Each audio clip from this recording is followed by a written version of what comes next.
ზამთრის ზღაპარი. მაღალი, სევდიანი მთის ძირას დაბურული ტყე იყო. ტყეში შვლები და ირმები დანავარდებდნენ. ტყის პირას კი ხის პატარა სახლი იდგა და შიგ კაცი და დედაკაცი ცხოვრობდნენ. კაცს თევდორე ერქვა, დედაკაცს ეფემია.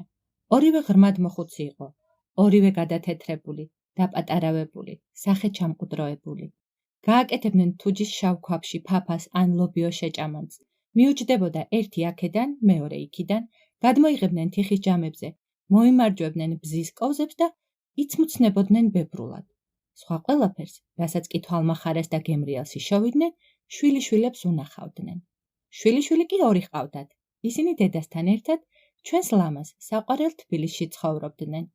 როდესაც გუგულები და მოლაღურები მოფრინდებოდნენ, როცა ბალი შეწითლდებოდა და მინდვრებს მარწყვის სურნელება მოეფინებოდა, სოფლის ფოსტალიონი ღელეზე გადებულ ფიცრისხიძე ხელებ გაშლილი გადმოვიდოდა, აღმართ ქაქანი დამოირბენდა და მოხუცებს კონვერტში ჩადებულ წერილს მიუტანდა.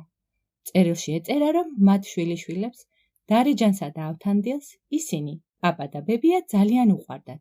სწავლით კარგად სწავლობდნენ, უკვე არ დადეგები დასწყებოდათ და მომავალ კვირას ჩამოსვლასაც აპირებდნენ. ეს წუთი იყო და ტყისპირა სახლი თითქოს თვალებს იფშვნეტდა და იღვიძებდა. ეფემია, რომელიც ჩვეულებრივ 4-ად იყო მოკუზული, წელში სწორდებოდა და მზეს უღიმოდა. გაიგე, ჩემი კუდრაჭები უნდა ჩამოვიდნენ. თევდორე პაპას ნაბიჯი უმაგრდებოდა და წვერ ულვაშზე ნათელი ადგებოდა. ღორს ღიჭი ემატებოდა, ქათმებს საკენკი, ფანჯრებს შუქი და ეზოს სისუფთავე.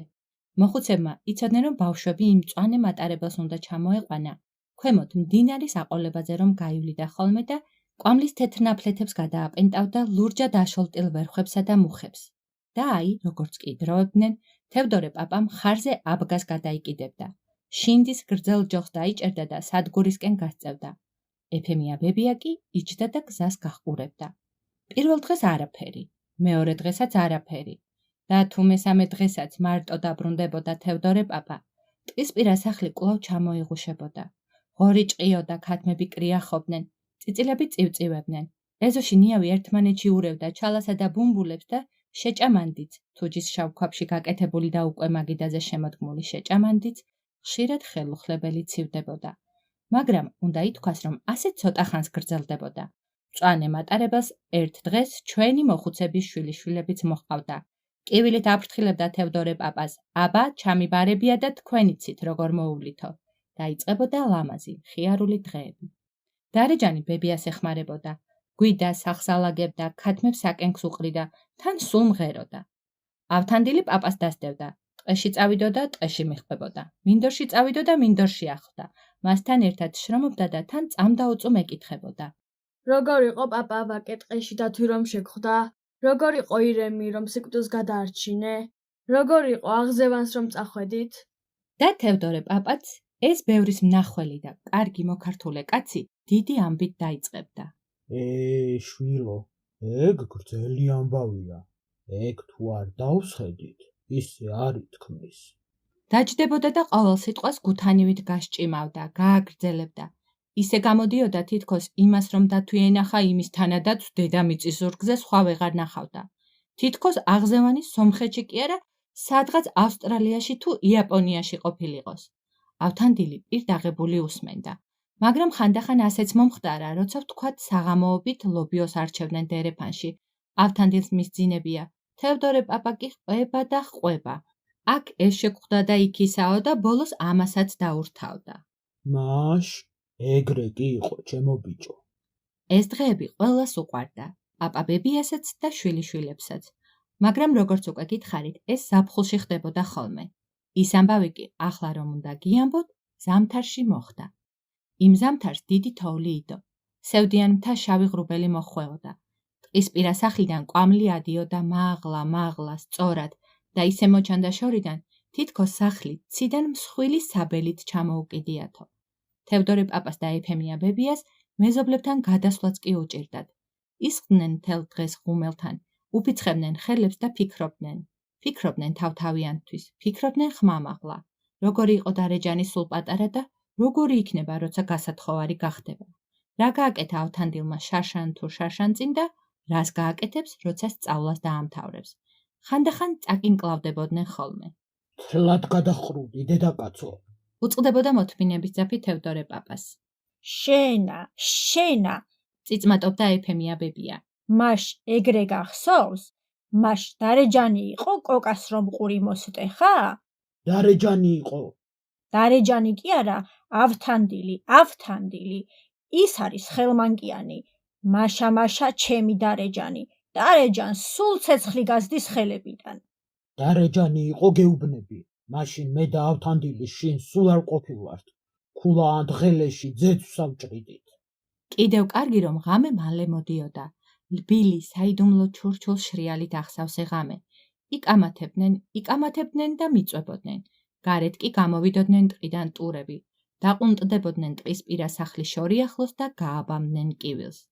და აი, ერთ დილასაც ჩვეულებრივ გათენდა. გამოდგა თევდორე პაპა დერეფანში.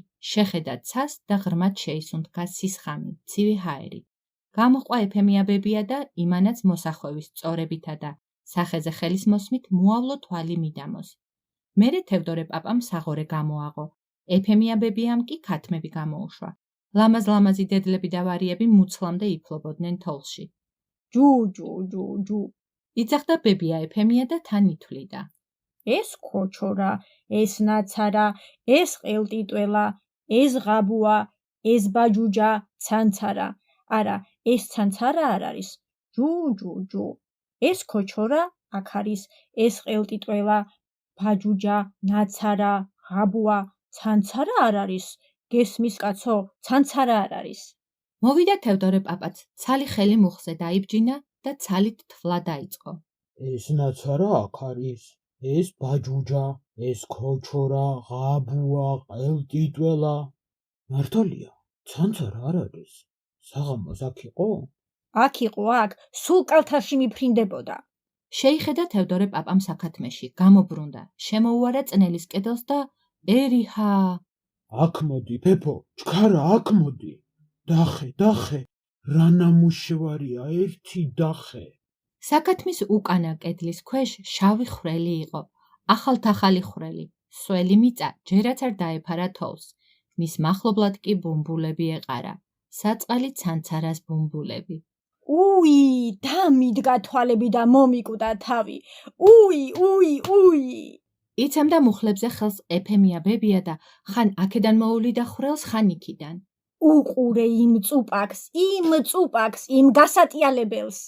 თევდორე პაპა კი ღიმილს ძლივს იკავებდა. ძალიან ნამუჩევარია, მე და ჩემმა ღმერთმა. ძალიან უყოჩაღია იმ ქათიბ დალოცვილსა. რებს მიედ მოედები, კაცო, კვალს მაინც მიჰყე, იქნებ დააგდო სადმე. მელია რომ მოტაცებულ ქათამს დააგდებს, მაშინ ბერად კურთხევაც არ უნდა გაგიკვირდეს მისი. თქვა თევდორე პაპამ და კეფა მოიფხანა, მაგრამ ნაკვალევს მაინც გაჰყვა. რა თქმა უნდა, ბუმბულების მეტი ვერ ანახარა. ხელცარიელი დაბრუნდა. ის ხვრელი ამოქოლა, თოვლი ჩამოიბერტყა და მეუღლის დამშვიდებას შეუდგა. ბებია ეფემია დიდხანს არ დაწყნარებულა. ერთი თვეც არ არის, რაც მოიქცა. ყმაწვილებისთვის ვაგროვებდი კვერცხს და მისი იმედი მქონდა. ჯიშიანი იყო, ყოველ დღეს ხდებდა. მოუწყდა სახსენებელი იმის წამღებს, ტყვია ჭამოს იმის შეჭმამდე. ის დღე ასე ამგვარ ლაპარაკში დაღამდა. ის ღამეც მშვიდობიანად გათენდა, მაგრამ მეორე ღამესაც ისევ გამოუთხარა მელიამ საქათმეს ძირი და ახლა ბაჯუჯა წაიღო. ბაჯუჯას ყელტიტოლა მიაყოლა. აი მაშინ კი მართლა ცეცხლი მოიკიდა ეფემია ბებიამ. გაღმა უბანში გადიოდა მისი ვიშვიში. თევდორე პაპას რაღა უნდა ექნა. ადგა, სოფელ ქვეყანაში გავიდა და დაიჩივლა. ხალხო, ჯამაათო, ერთმა წუპაკმა მელიამ ქათმები გაგვიწყო. ხელცარიელს ხამს, რამე მასწავლეთ, რამე მიშველეთ. აღარ თოვდა. მზეს გამოეჭვრიდა და ხალხი სადალაქოს წინ ყუდროში შეგროვილიყო. თევდორე პაპა მეს რომ თქვა, ყველა მისკენ მიიწია. ყველამ ყურთასმენა გაიმახვილა. გაიგეს, რაც აწუხებდა და დაიწყეს ბჭობა და არა დაიწყეს. ერთი ურჩევდა, მეზობლის მოზვრის ოდენა ძაღლი წაეყვანა და საქათმესთან დაება. მეორე თავის თოფს თავაზობდა. მესამე დარიშხანით მოწამვლის აზრს ედგა. მეოთხე ხაფანგს ამჯობინებდა. ხაფანგს არაფერი სჯობია, თევდორე, ხალხო, დამიჯერეთ, ხაფანგს არაფერი სჯობია. ამბობდა ჭანჭლე გიორგი. რაც მე იმით მელიები და ტურები დამიჭერია შარშან წინ მგელიც ხომ დავიჭირე. დამიჯერე თევდორე, დამიჯერე, ხაფანგები მაქვს ისეთი, სულ კეც-კეცი გააქვთ. ახლა ძალასაც არ დაგატან, თუ კი სხვა რამე გირჩევნია, შეინიცი და იმ შენმა მელია. ბევრი იფიქრა თევდორე პაპამ, ბევრი იფხანა კეფა და ბოლოს გადაწყვიტა. მე თოფის თავი არა მაქვს. დარიშხანია და ვაი თუ სხვა რამე მოვწამლო და ხათა ბალაგანი ხდეს. ისევ ხაფანგი აჯობებს. გიორგი, შვილო, დამეხმარე ბარემ შენ ვემიშველე, შენს გახარებას. გიშველი, რატომ არ გიშველი? მიუგო გიორგიმ და ამაყად გადახედა ხალხს, ჩემმა ჭკუამ ხომ აჯობა თქვენსასო. მაშინვე წამოვიდნენ და საქმეს შეუდგნენ. 3 ხაფანგი მოამზადეს. ერთი საკათმესთან დაუდგეს მელას, მეორე გადამტრეული ღობის ძირში ჩამალეს, მესამე ტყისკენ მიმავალ ბილიკზე გადახიდეს. ნაკვალევი წაშალეს და დაწყებულ საქმეს ძირი დაულოცეს. ეფემიაბებია თავს ევლებოდა და პირზე ხელს იფარებდა, ეღიმებოდა. ერთი იმ გასატყიალებელის ჯავრი ამმყარეს და დალიეთ, რამდენიც გინდათ იმდენი დალიეთ, კიდევ აგვაქვს. თევდორე პაპა ბავშვივით გახალისდა. სულ იმას ნატრობდა ერთი ჩემი ავთანდილი აქ იყოს, რომ თავისი თვალით ნახოს ეს ამბავიო და რადგან ავთანდილი აქ არ იყო, ცდილობდა ყველაფერი კარგად დაემახსოვრებინა, რომ შემდეგ დაწვრილებით ეამბნა, როგორ ნახეს ერთ დილას საკათმის ძირი გამოთხრილი, როგორ განმეორდა ასე რამდენჯერმე, როგორ დაუგეს იმან და ჭანჭლე გიორგიმ ხაფანგები და ამას წინასწარ უმატებდა, როგორ წაადგა ხაფანგში გაბმულ მელაკუდას და როგორ ამოუნაყა ის წუპაკი ცხვირპირი. და აი კვლავ დაღამდა. მერე კვლავ გათენდა.